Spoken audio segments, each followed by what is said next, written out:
Hello student, स्वागत है आपका आईसीटी वर्चुअल क्लासेस में। मैं हूं कविता, आपकी साइंस टीचर। उम्मीद करती हूं आप सभी अच्छे होंगे और स्वस्थ होंगे। सो क्लास कंटिन्यू करेंगे अपना चैप्टर, और चैप्टर का नाम है कंट्रोल एंड कोऑर्डिनेशन, यानी कि नियंत्रण एवं समन्वय, जिसमें हम बात कर रहे हैं यहाँ पर नर्वस सिस्टम की। और नर्वस सिस्टम में हमने न्यूरॉन का स्ट्रक्चर समझा है।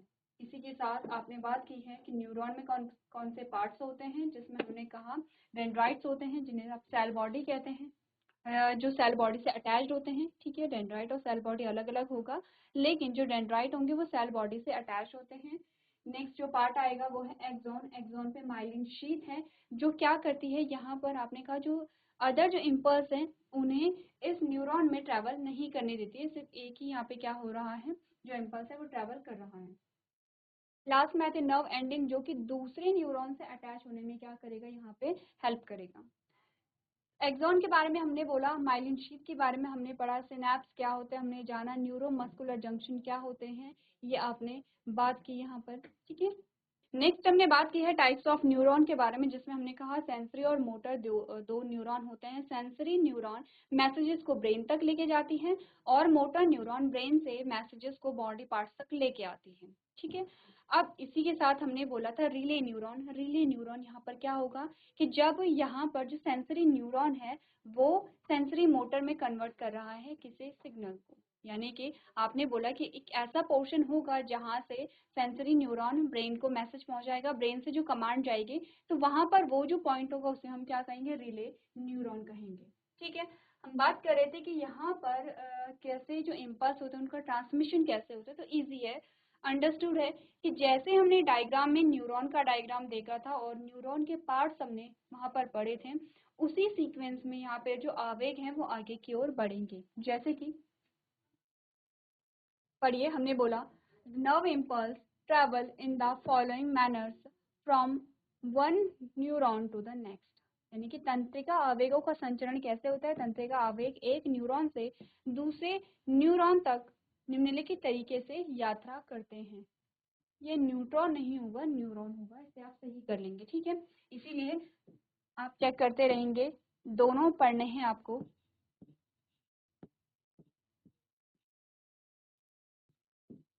चलिए अब पढ़िए कि करके कि कैसे यहाँ पर जो इम्पल्स है वो ट्रेवल कर रहे हैं। आपने बोला सबसे पहले आएगा डेंड्राइट, समझ रहे हैं। उसके बाद इम्पल्स की सीक्वेंस बता रही कि सबसे पहले किसने रिसीव किया था इम्पल्स को। आपने कहा डेंड्राइट्स ने क्या क्या रिसीव किया। उसके बाद डेंड्राइट से सेल बॉडी में जाएगा। ठीक है, यानी कि जो यहाँ पर जिसे आप सोमा कह रहे थे तो उसमें जाएगा। सोमा या सेल बॉडी के बाद हमने कहा एक्सॉन में जाएगा, जो हम क्या कह रहे थे, न्यूरॉन की टेल जिसे हम कह रहे थे। और न्यूरॉन से आपने कहा nerve endings at the tip of the axon. आपने बोला एक्सॉन की नोक पर जो तंत्रिका अंत होते हैं, यानी कि नर्व एंडिंग्स होती हैं, वहां पर जाते हैं। ठीक है, अब हमने बोला ये लास्ट पार्ट आता है किसका, एक न्यूरॉन का। उस न्यूरॉन के बाद दूसरे न्यूरॉन में भी जो इम्पल्स है वो ट्रैवल करेगा। तो आपने कहा उसके बाद कहाँ जाएंगे, सिनैप्स में। सिनैप्स क्या है, दो न्यूरॉन के बीच का जो स्थान है उसे हम सिनैप्स कहते हैं। सिनैप्स में जाएगा और सिनैप्स के द्वारा अगले न्यूरॉन के डेंड्राइट्स में जाता है। अंडरस्टूड है, क्लियर है इतना कि आपने बोला सिनैप्स में जाएगा, कहाँ से, आपने बोला नर्व एंडिंग से सिनैप्स में, और सिनैप्स में से कहा जाएगा डेंड्राइट्स ऑफ नेक्स्ट न्यूरॉन, यानी कि दूसरे न्यूरॉन के डेंड्राइट क्या करेंगे, उस इम्पल्स को रिसीव करेंगे। हमने बोला chemical release from the axon tip of one neuron cross the synapse और a neuromuscular junction to reach the next cell. आपने बोला कि एक न्यूरॉन के अक्ष तंतु सिरे से निकलने वाला रसायन अगली कोशिका तक पहुंचने के लिए सिनैप्स या न्यूरोमस्कुलर जंक्शन को पार करता है। क्या बोला गया है यहाँ पर, chemical release from the axon tip of one neuron, कि यहाँ पर जो एक्सॉन का जो टिप है वहां से कुछ केमिकल रिलीज होंगे क्रॉस द सिनैप्स और neuromuscular junction to reach the next cell, कि यहाँ पर क्या क्रॉस करेगा, जो सिनैप्स और न्यूरोमस्कुलर जंक्शन होगा उसे क्रॉस करने के लिए क्या होगा, यहाँ पर रिलीज होता है और दूसरे सेल में या दूसरे न्यूरॉन में क्या होता है, पहुंचेगा। किसकी बात हो रही है, इम्पल्स की बात हो रही है। ठीक है, तो यहाँ पर चेंज होते रहते हैं, जो इम्पल्स हैं वो चेंज होते रहते हैं एक फॉर्म से दूसरी फॉर्म में, जिससे कि वो न्यूरॉन में आगे पास हो सके। अब हम बात करेंगे ह्यूमन नर्वस सिस्टम की, यानी कि मनुष्य के यहाँ पे तंत्रिका तंत्र की हम बात करेंगे। अभी तक जो आप पढ़ रहे थे वो मनुष्य का तंत्रिका तंत्र ही था। इसमें अब बात करेंगे थोड़ा सा ब्रेन के बारे में, थोड़ा स्पाइनल कॉर्ड के बारे में कि किस प्रकार से यहाँ पर फंक्शनिंग होती है। तो एक आपने फ्लो चार्ट डिस्कस किया था जिसमें आपने बोला कि जो नर्वस सिस्टम है उसके दो भाग होते हैं, एक है सेंट्रल नर्वस सिस्टम सीएनएस और एक है पेरिफेरल नर्वस सिस्टम या पीएनएस। देख लेते हैं एक बार। ये वाली जो आपने यहाँ पर लाइन डायग्राम देखा था उसमें आपने क्या बोला था, ये सीएनएस है, ये पीएनएस है। सबसे पहले सीएनएस में ब्रेन और स्पाइनल कॉर्ड को आप यहाँ पर देखेंगे कि ब्रेन और स्पाइनल कॉर्ड किस प्रकार से क्या कर रहे हैं, यहाँ पे फंक्शनिंग कर रहे हैं। चलिए, तो हमने बोला the nervous system in humans can be divided to two और थ्री मेन पार्ट्स। हमने बोला मानव तंत्रिका तंत्र, मनुष्य में जो मानव तंत्रिका तंत्र है वो तीन मुख्य भागों में विभाजित किया जा सकता है। अब हम कहेंगे हमने तो सिर्फ दो पढ़े थे, यहाँ पे तीन हम क्यों पढ़ रहे हैं, देखिए आगे जाके आपको क्लियर हो जाएगा। वैसे मेनली दो पार्ट में ही डिवाइड करते हैं, सीएनएस और पीएनएस में। हमने बोला सबसे पहले हमारे पास सीएनएस यानी कि सेंट्रल नर्वस सिस्टम आएगा। The central nervous system is composed of the brain and the spinal cord. जो केंद्रीय तंत्रिका तंत्र है वो मस्तिष्क और रीढ़ की हड्डी से बना होता है।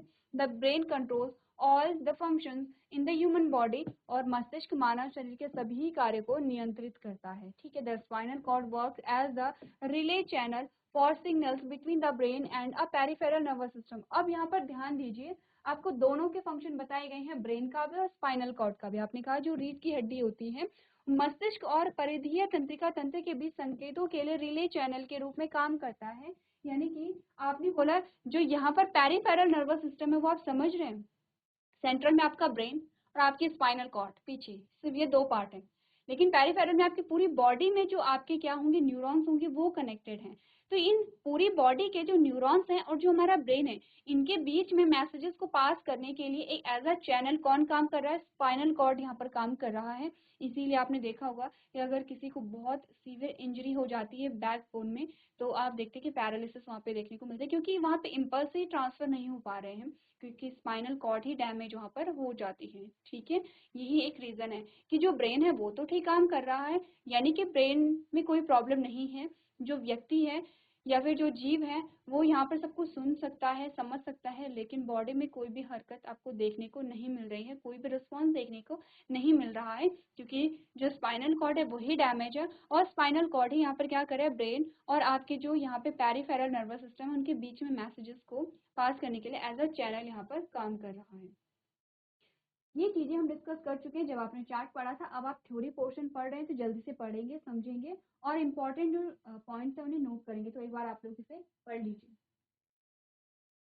चलिए, अब हम बात करते हैं यहाँ पर ब्रेन और स्पाइनल कॉर्ड की। ये इमेज हम देख चुके हैं और इस इमेज में आप समझ रहे हैं कि यहाँ पर हम किस बारे में बात करने वाले हैं, ब्रेन को समझेंगे और स्पाइनल कॉर्ड को समझेंगे। ठीक है, हमने बोला पेरिफेरल नर्वस सिस्टम के बारे में एक बार बात कर लेते हैं। ह्यूमन ब्रेन को आप बाद में समझेंगे, पहले आप पेरिफेरल नर्वस सिस्टम में क्या क्या होता है, इसमें जो जो इंपॉर्टेंट चीजें हैं वो मैं आपको नोट करके बताते रहूंगी। आपने कहा the peripheral nervous system is composed of a cranial nerves and spinal nerves. एक तो इंपॉर्टेंट लाइन ये है कि जो पेरिफेरल नर्वस सिस्टम बना होता है वो दो प्रकार की नर्व से मिलकर के बना होता है। एक का नाम है क्रेनियल नर्व, एक का नाम है क्रेनियल नर्व और एक का नाम है स्पाइनल नर्व। तो स्पाइनल नर्व से आपको समझ आ रहा होगा कि स्पाइन से निकल रही होगी, तो क्रेनियल नर्व कहाँ से निकलेंगे, आपने कहा ब्रेन से निकलेंगी। तो हमने क्या बात यहाँ पर पढ़ी है कि परिधीय तंत्रिका तंत्र कपाल तंत्रिकाओं और रीढ़ की हड्डी से निकलने वाली तंत्रिकाओं से बना होता है। ठीक है, ये आप पूरी लाइन आपको ऐड करनी होगी कि आपने बोला कि ये किससे है, एक तो कपाल तंत्रिकाओं से मिलकर के, कपाल यानी कि जो ब्रेन है, ब्रेन से निकलने वाली जो नर्व्स होती हैं या ब्रेन से निकलने वाली जो तंत्रिकाएं होती हैं उनसे बना होता है। और दूसरी प्रकार की कौन है, जो रीढ़ की हड्डी से निकलने वाली तंत्रिकाएं होती हैं। ठीक है, क्लियर है इतना।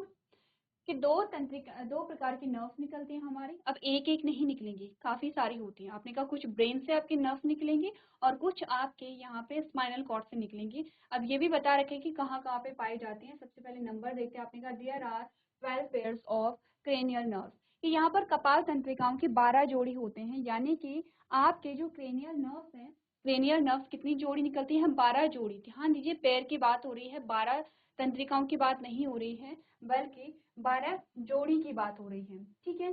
दूसरा हमने बोला the cranial nerves comes over of the brain and go to the organs in the head region. अब बोला गया कि जो क्रेनियल नर्व्स है वो कहाँ से निकलती हैं और कहाँ तक जाती हैं, यानी कि आपको ओरिजिन का भी बता रखा है और आपको एंडिंग एंडिंग नहीं कहेंगे, लेकिन आपको एरिया भी बता रखा है कि कहाँ तक पहुंचती हैं। ठीक है। हमने बोला जो कपाल तंत्रिकाएं हैं वो मस्तिष्क से आती हैं, यानी कि जो क्रेनियल नर्व्स है वो आपके ब्रेन से निकलेंगी और कहाँ तक जाती है? सिर के क्षेत्र के अंगों तक जाती हैं। यानी कि आप इस बात से ये समझिए कि जो क्रेनियल नर्व्स होते हैं, जो आपके ब्रेन से निकलने वाली नर्व्स होती हैं, वो आपके मस्तिष्क वाला पोर्शन होता है, यानी आपके हेड वाला रीजन होता है। इट मीन जो हमारा हेड वाला रीजन है वो डायरेक्टली कनेक्टेड है कहाँ से? आपके मस्तिष्क से। ठीक है। तो दूसरा हमने बोला there are 31 pairs of spinal nerves. यहाँ पर जो स्पाइनल नर्व है वो काफी सारी हैं। हमने बोला रीढ़ की हड्डी में 31 जोड़ी तंत्रिकाएं होती हैं। क्यों? क्योंकि इन्हें पूरी बॉडी में स्प्रेड होना है। तो हमने बोला कहाँ से निकलती हैं और कहाँ तक जाती हैं? The spinal nerve comes out of the spinal cord and go to the organs which are below the head region। ठीक है। हमने बोला रीढ़ की हड्डी की जो नसें होती हैं या रीढ़ की हड्डी से निकलने वाली जो तंत्रिकाएं होती हैं वो कहाँ से निकलती हैं? रीढ़ की हड्डी से निकलेंगी। ऑब्वियस सी बात है। स्पाइनल नर्व कहाँ से निकलेंगे? आपके स्पाइन से निकलेंगे, रीढ़ की हड्डी से निकलती हैं।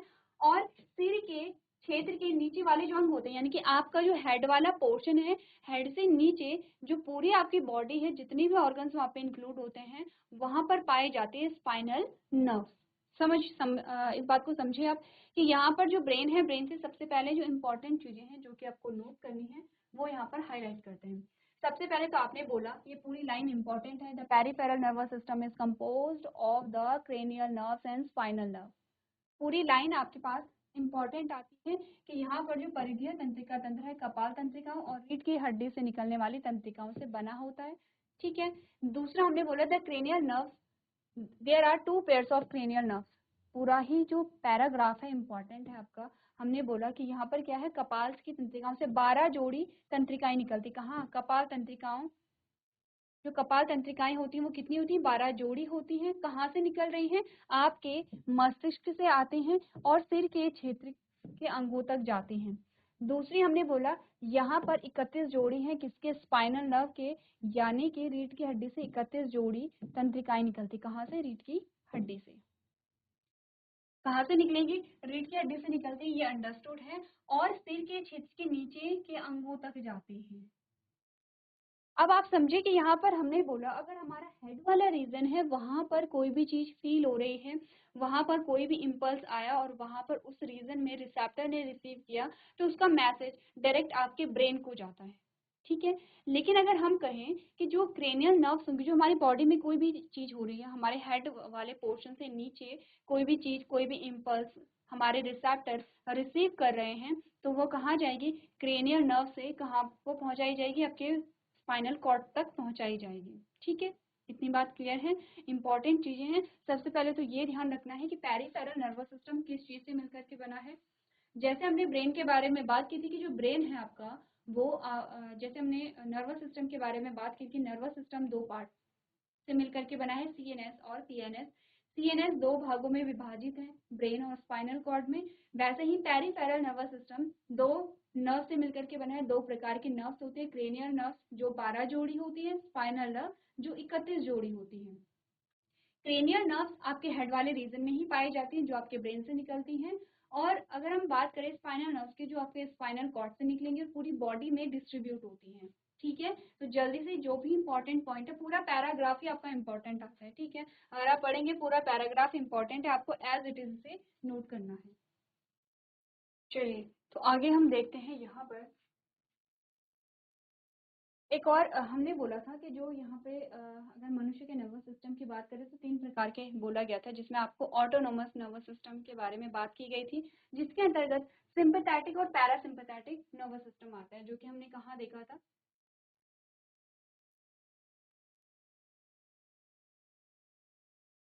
यहाँ पर। तो हमने बोला था कि यहाँ पर जो अगर हम बात करें सिंपैथेटिक और पैरासिम्पैथेटिक, जिसे ऑटोमेटिक नर्वस सिस्टम हम कह रहे हैं, वो पीएनएस का ही पार्ट है, यानी पेरिफेरल नर्वस सिस्टम का ही पार्ट है।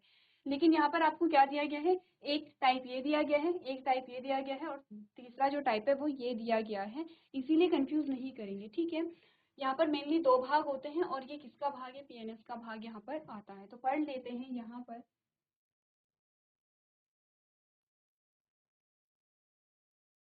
ऑटोनोमस नर्वस सिस्टम यानी कि स्वायत्त तंत्रिका तंत्र। तो क्या डेफिनेशन आपके पास आती है, आपने बोला the autonomous nervous system is composed of a chain of a nerve ganglion which runs along the spinal cord, यानी कि स्वायत्त तंत्रिका तंत्र नाड़ी ग्रंथि की एक श्रृंखला से बना होता है जो रीढ़ की हड्डी के साथ चलती है, ठीक है, क्लियर है इतना। It controls all involuntary actions in human body, यानी कि ये मानव शरीर में सभी अनैच्छिक क्रियाओं को नियंत्रित करती है। The autonomous nervous system can be divided into 2 part, sympathetic nervous system and parasympathetic nervous system, यानी कि स्वायत्त तंत्रिका तंत्र 2 भागों में विभाजित किया जा सकता है, सहानुभूति तंत्रिका तंत्र और पैरासिम्पैथेटिक को हम कहते हैं। पैरासिम्पैथेटिक में क्या होगा, यानी कि सिंपैथेटिक में तो क्या होगा, जब आपको नीड होगी तो आपकी बॉडी में हर एक एक्टिविटी क्या होगी, इंक्रीज होगी, जो क्या करेगी, आपको एनर्जी देगी। हर वो एक्टिविटी, ध्यान रखिए, हर वो एक्टिविटी इंक्रीज होगी जिससे कि आपको एनर्जी मिलेगी। एंड पैरासिम्पैथेटिक में आप क्या हो जाते हैं, नॉर्मल हो जाते हैं। तो बात कर लेते हैं सिंपैथेटिक नर्वस सिस्टम। देखिए, ये सारी चीजें हमने डिस्कस की हैं जब हम एक फ्लो चार्ट के माध्यम से नर्वस सिस्टम को पढ़ रहे थे, इसीलिए जल्दी से पढ़ेंगे क्योंकि ये चीजें हम डिस्कस कर चुके हैं। सिंपैथेटिक नर्वस सिस्टम आपके पास आता है, जिसमें आपको क्या बताया गया है, this part of the autonomous nervous system heighten the activity of an organs as per the need। हमने बोला स्वायत्त तंत्रिका तंत्र का यह भाग आवश्यकता के अनुसार किसी अंग की गतिविधि को बढ़ाता है। अब हमें इस टाइम पे चाहिए होती है ऊर्जा, तो बेसिकली जो एनर्जी से रिलेटेड आपकी एक्टिविटीज होती हैं, जैसे कि आपकी रेस्पिरेटरी रेट, ठीक है, जैसे कि आपकी हार्ट बीट होती है, ये सारी जो चीजें हैं वो क्या हो जाती है, इंक्रीज हो जाती हैं। जैसे कि आपका जो ब्लड प्रेशर है वो यहाँ पर बढ़ जाएगा, तो इस वजह से क्या है, जो बॉडी का टेम्परेचर है वो थोड़ा बढ़ जाता है और आपको स्वेटिंग देखने को मिलती है। For example during running there is an increased demand for oxygen by the body, this is fulfilled by an increased breathing rate and increased heart rate. The sympathetic nervous system works to increase the breathing rate, the heart rate in this case। उदाहरण के लिए दौड़ने के दौरान शरीर में oxygen की मांग बढ़ जाती है और ये बढ़ी हुई श्वसन दर और बढ़ी हुई हृदय की गति से पूरा होता है। तो इस मामले में क्या होगा, सहानुभूति तंत्रिका तंत्र श्वास दर और हृदय की गति को बढ़ाने में काम करता है। यही चीज हमने कही थी, हमने कहा था अगर आपको ऊर्जा चाहिए, आपको ग्लूकोज से ऊर्जा अगर रिलीज करनी है तो उसके लिए आपको चाहिए ऑक्सीजन, और ऑक्सीजन आपको तब मिलेगी जब आप करेंगे रेस्पिरेशन, ठीक है। और रेस्पिरेशन के लिए आपको क्या होगा, आप जितनी तेजी से रेस्पिरेशन की प्रोसेस करेंगे उतनी तेजी से आपको ऑक्सीजन मिलेगा। जितनी तेजी से ऑक्सीजन मिलेगा उतनी तेजी से जो यहाँ पर ऑक्सीजन है, जो ऊर्जा है वो जाएगा आपके ब्लड में। अब क्या होगा, इस ब्लड को तेजी से हमारे बॉडी ऑर्गन्स और हमारी सेल्स तक पहुंचाना है। तो हमने बोला इस ब्लड को हार्ट बीट जो होती है आपकी, जो हृदय है, जो हार्ट बीट है, जितनी तेज आपकी हार्ट बीट होगी उतनी ही तेजी से क्या होगा, यहाँ पे जो ब्लड है वो आपके ऑर्गन्स तक जाएगा। तो इसीलिए कहा गया है कि आपकी जो रेस्पिरेटरी रेट है या श्वसन दर है, या फिर आपने कहा आपकी जो हार्ट बीट है वो इंक्रीज होती है, क्लियर है इतना। या फिर आपने कहा आपका ब्लड प्रेशर, तो ब्लड प्रेशर क्या होगा, जितनी तेजी से आपका हार्ट बीट, जितनी तेजी से आपका जो हार्ट है वो बीट करेगा, यानी कि हार्ट बीट जितनी तेज होगी उतनी तेजी से जो ब्लड है वो आपके ऑर्गन्स में फ्लो करेगा, और जितनी तेजी से ब्लड जाएगा उतना ही ज्यादा आपका क्या होगा, ब्लड प्रेशर होगा, बीपी बढ़ेगा। तो क्या क्या बढ़ा, रेस्पिरेटरी रेट बढ़ा, आपकी हार्ट बीट बढ़ी, आपका बीपी बढ़ा, और ये सारी चीजें किससे रिलेटेड है? आपकी नीड से रिलेटेड है, क्योंकि आपको क्या नीड थी? एनर्जी की नीड थी। तो ये सारी चीजें डिस्कस हमने कर ली थी। इसके बाद हमने बात की है यहाँ पर पैरासिम्पैथेटिक नर्वस सिस्टम। क्या करेगा पैरासिम्पैथेटिक नर्वस सिस्टम? हमने कहा जो काम सिंपैथेटिक नर्वस सिस्टम ने किया है उसके जस्ट अपोजिट काम करेगा पैरासिम्पैथेटिक नर्वस सिस्टम, यानी कि जो एक्टिविटी यहाँ पर बड़ी है। देखिए, एक तो होती है कि सामान्य एक्टिविटी, आपने बोला कि सामान्यतः हमारा श्वसन दर कितना होता है, सामान्यतः हमारे जो हार्ट है वो कितनी बार बीट करेगा, यानी कि आप हार्ट बीट को देखते हैं, आप रेस्पिरेटरी रेट को देखते हैं पर मिनट के हिसाब से, आप अपना जो ब्लड प्रेशर है वो देखते हैं। तो क्या कहते हैं ब्लड प्रेशर, हमारे पास दो रीडिंग आती हैं जिसमें आप 120 एंड 80 को देखते हैं, ठीक है। तो यहाँ पर आपने कुछ वैल्यूज सेट की हैं, कुछ वैल्यूज होती हैं जो ऑलमोस्ट उतनी ही होती हैं अगर हम हर एक इंसान को देखें। तो हमने कहा कि हम क्या देखते हैं, यहाँ पर एक वैल्यू निकालते हैं जो ऑलमोस्ट हर एक इंसान में क्या होती है कि लगभग बराबर होती है, ठीक है। थोड़ा सा कम और ज़्यादा चल सकता है, लेकिन बहुत ज़्यादा डिफरेंस इन वैल्यूज़ में नहीं आना चाहिए।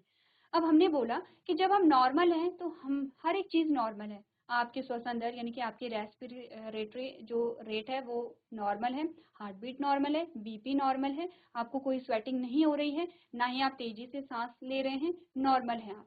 जब आपको नीड थी तो सारी चीज़ें क्या हो गई हैं, इंक्रीज हो गई, सारी एक्टिविटी इंक्रीज हो गई हैं, और फिर से आप नॉर्मल हैं। तो हमने बोला रेस्पिरेटरी जो रेट है वो कम होने लगेगा, हार्ट बीट कम होने लगेगी, बीपी कम होने लगेगा, कम का मतलब है नॉर्मल होने लगेगा।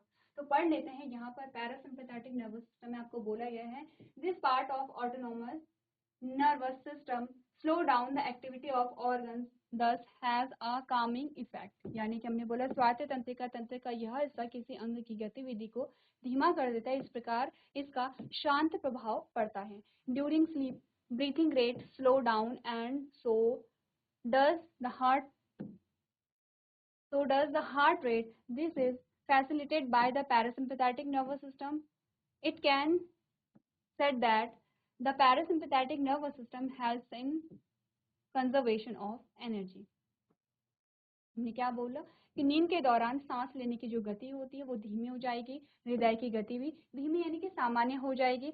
यह पैरासिम्पैथेटिक तंत्रिका तंत्र द्वारा सुगम होता है। तो यह कह सकते हैं और ये कहा जा सकता है कि पैरासिम्पैथेटिक तंत्रिका तंत्र ऊर्जा के संरक्षण में मदद कर रहा है, क्योंकि अगर हम कहें कि जो सिंपैथेटिक नर्वस सिस्टम था वो सारी एक्टिविटी को क्यों इनहांस कर रहा था, क्योंकि आपको ज़्यादा ऊर्जा मिले, ज़्यादा ऊर्जा की खपत वहाँ पर हो रही थी। अगर हमने कहा कि पैरासिम्पैथेटिक सिस्टम वर्क कर रहा है, इट मीन्स कि वो सारी जो प्रोसेस है उन्हें स्लो डाउन कर रहा है, जो एनर्जी है वो उतनी ज़्यादा रिलीज नहीं हो रही है, इट मीन्स कि ये क्या कर रहा है, ऊर्जा का संरक्षण कर रहा है या एनर्जी का कंजर्वेशन कर रहा है। क्लियर है इतनी बात?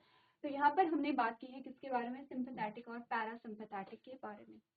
नेक्स्ट जो टॉपिक हमारे पास आएगा, हम बात करेंगे ह्यूमन ब्रेन के बारे में, जो कि हम नेक्स्ट लेक्चर में कंटिन्यू करेंगे। तो एक बार आप देखिए ह्यूमन ब्रेन कितने पार्ट होते हैं ह्यूमन ब्रेन के और क्या क्या उनके फंक्शन हो सकते हैं।